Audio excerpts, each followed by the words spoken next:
Something is moving behind the walls in Los Angeles, and the loudest clue is not coming from the offense. A young safety is creating real buzz during OTAs, while a franchise legend is still stuck somewhere between loyalty and silence. Deeper on the roster, an undrafted defensive tackle is grinding through a brutally crowded room. Then comes the detail that should make every Bolt fan pause. An elite receiver reportedly had the Chargers on his preferred list, and Los Angeles barely got involved. Subscribe and stay close, because these decisions tell us a lot about the plan. While almost everyone is watching Mike McDaniel and trying to read every clue from the new offense, something else is happening away from the spotlight. The defense is changing leadership. Chris O'Leary has taken over for Jesse Minter, and one name has started making the rounds with people connected around the league as a standout during OTAs. R.J. Mickens. That matters because Mickens is not the obvious name in this room. Derwin James is still the emotional and tactical heartbeat of the secondary. Elijah Molden and Tony Jefferson bring experience. Genesis Smith arrived through the 2026 draft with more capital attached to his name. Even so, the safety taken in only the 6th round last year is using every rep to push his way into the rotation. NBC analyst Ryan Fowler, who is well connected around the NFL and the draft world,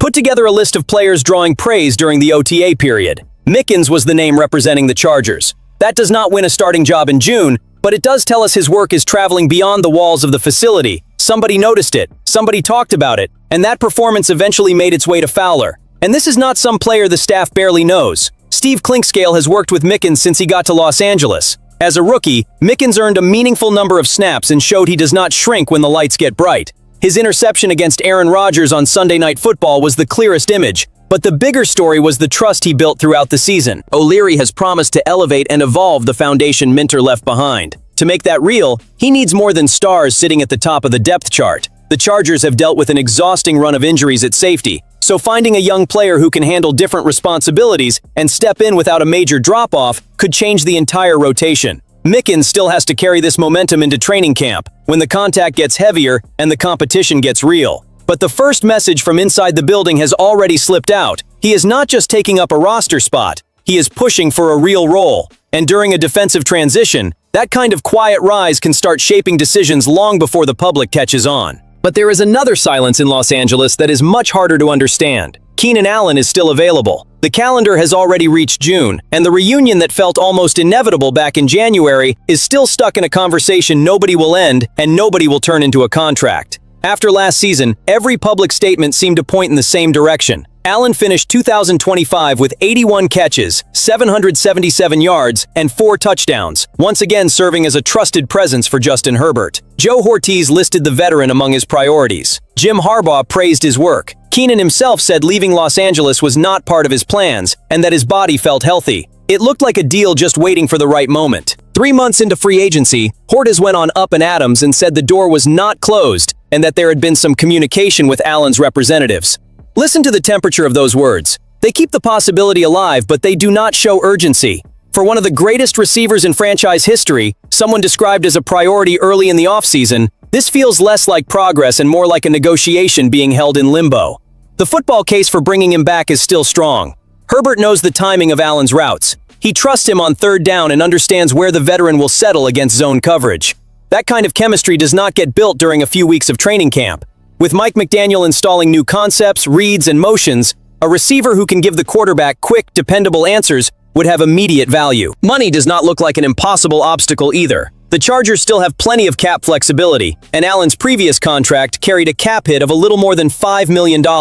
If the price stays close to that range, Los Angeles can make the deal without breaking its plan. The other side of the table is leaving clues too. The Chargers selected Brennan Thompson in the 4th round and want to expand the roles of Trey Harris and Keandre Lambert-Smith. McDaniel built his reputation around speed, separation, and yards after the catch. At 34, Allen brings precision, intelligence, and security, not the vertical explosion usually tied to that kind of offense. Maybe that is exactly where this thing has stalled. The front office can appreciate Keenan, respect his history, and still believe that every snap given to him takes away an evaluation opportunity from the younger receivers. But leaving everything unresolved comes with a cost. If the decision is to bet on the next generation, Allen deserves freedom and clarity. If the staff still believes he can help Herbert in critical moments, then this wait has already gone past the comfort point. The Chargers do not need to turn this relationship into a public soap opera. They need to make a choice, because when a door stays cracked open for too long, It stops looking like an opportunity and starts looking like indecision. Far below the conversations about starters, contracts, and franchise legends, a much less comfortable battle is happening. Jahmeer Carter joined the Chargers without hearing his name called in the draft, then walked into a room with 10 interior defensive linemen competing for roughly 6 spots. For him, every rep is more than preparation. It is professional survival. Carter stands 6 feet 2, weighs around 311 pounds, and spent 6 seasons at Virginia. That long college career gives him something useful. He has seen multiple schemes, gained extensive starting experience, and learned how to handle the heavy work inside. From 2022 through 2024, he started all 34 games he played. In his final season, he started 14 games and recorded 30 tackles. His profile is not built around pass rushing production. Carter recorded only 2 sacks during his college career and never had the kind of breakout season that forced evaluators to project a late surge. That limits the excitement around his candidacy, but it does not erase his usefulness. His path runs through absorbing double teams, closing running lanes, and letting the linebackers and edge defenders around him attack cleanly. It is the kind of job that rarely makes a highlight reel, but it can keep a player employed. The problem is that Los Angeles already added Dalvin Tomlinson, drafted Nick Barrett in the 5th round, and brought in more young players for that same competition. Even Terry Webb, another undrafted free agent, brings a similar skill set. Carter is not only battling talent, he is battling redundancy. That changes how we need to watch him during training camp. One isolated tackle probably will not be enough. He has to show stamina, gap discipline, and value on special teams or in specific packages. To win over the staff, he must make the coaches feel like the run defense loses stability whenever he leaves the field. His ceiling may look limited, but players like this create opportunities by quickly understanding the work nobody else wants to do. Making the active roster will be a steep climb. The practice squad appears to be the more realistic target. Still, there is room for someone who can turn strength, consistency, and discipline within the scheme into a real argument. I want to take the temperature of this community. In a competition this tight, would you keep the player who is more prepared to stop the run, or bet on the defender with greater pass rushing upside? That small decision could tell us exactly what kind of front Chris O'Leary is trying to build. Then comes the behind-the-scenes detail that changes the weight of the entire receiver conversation.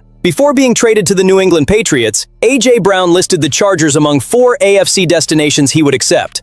Buffalo, Kansas City, New England, and Los Angeles were reportedly on the list his camp gave the Eagles. The uncomfortable detail is that the Chargers showed little interest. According to Albert Breer, Brown's camp viewed Los Angeles as a desirable destination. A 28-year-old Super Bowl champion and 3-time Pro Bowler looked at Justin Herbert, Jim Harbaugh, and Mike McDaniel and saw an operation he wanted to join.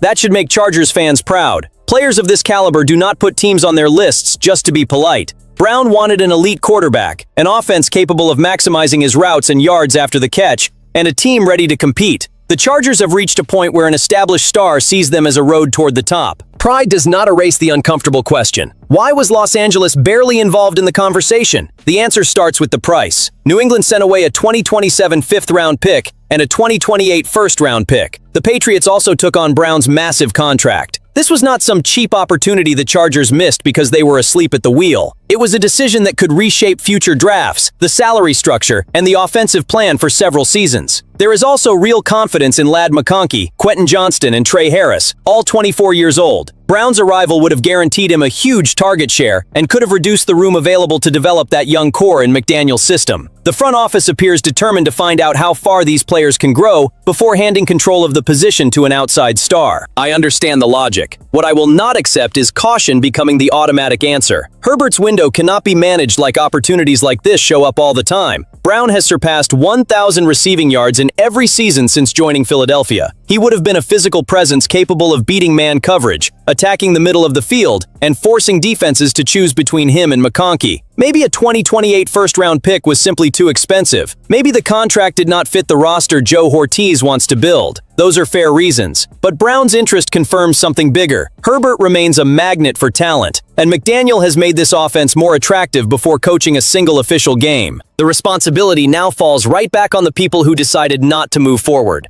If the front office passed on a star because it believes in the younger receivers, those players need to produce. If it protected future picks, those picks need to become difference makers. You cannot turn down a move this significant and then ask for patience if the offense lacks explosiveness again in January. Brown is already in New England, so that door is closed. But the message from behind the scenes still matters. Stars want to play with Herbert. The next time one of them signals interest, the Chargers have to decide whether they only want to appear on the list or actually close the deal. The picture we are left with is not simple, and maybe that is exactly why this summer matters so much. Mickens is trying to force the new defense to make room for him. Carter is fighting to prove that quiet work still carries value. Keenan Allen is waiting for an answer that should have arrived already. And A.J. Brown revealed that Los Angeles is on the radar of the league's stars, even if the Chargers never truly entered the negotiation. Joe Hortiz now has to prove there is a coherent plan connecting development, loyalty, and aggression. Herbert already makes the Chargers attractive. The next step is turning that attraction into a competitive advantage. Subscribe, follow every move, and stay with us, because the answers will start coming when training camp tightens the pressure. Bolt up.